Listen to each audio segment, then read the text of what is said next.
Okay, so we're looking to find the derivative, which is the slope of the tangent line for 3x squared. So the slope of the tangent line here is going to be negative, here is going to be 0, and here is going to be positive. So we want a formula that's going to work for the entire function. So I'm going to use the definition of a derivative formula. And so when I start off with that, I'm going to look at the limit as h approaches 0. And I don't have one particular value that I'm going to substitute in this case. So I'm going to plug x plus h in. So it's going to be 3 times x plus h, that's a parenthesis, 3 times x plus h, and that entire quantity should be squared. And then, let's see, let me clean that up just a little bit here. So I want that to be squared. And then I'm going to subtract x plugged in. So that's going to be 3x squared all over h. Okay, so that's going to end up being the limit as h approaches 0. And it's really important that you keep this notation over here. And keep your notation accurate. So h is greater than 0 of 3 times x squared plus 2xh plus h squared.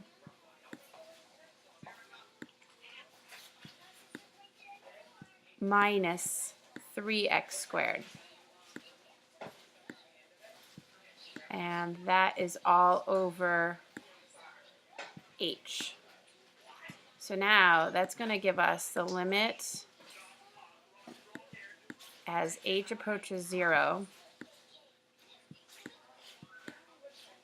Okay, the 3x squared and the 3x squared are going to cancel. So then I'm going to be left on the top with 6xh. I'm going to distribute the 3 out, and I'm going to get plus 3h squared. And again, that is all over h. And now I'm going to factor out an h. So that's going to be the limit as h approaches 0 of, I'm going to take a 3h, and then I'm going to factor out 2x plus h. And then I'm going to divide that by h. So that's going to be the limit as h approaches 0. I need to figure out a better way to do this text because this takes too long. Of 3h divided by h. The h's are going to cancel. And so I'm going to be left with 6x plus 3h. And then when we substitute 3h in, I'm just going to end up with this being 0. So I result in 6x. Okay, so that means the derivative is 6x. That is your answer. That is the formula to find the slope of the tangent line. So let's apply this and think about what that's really telling you.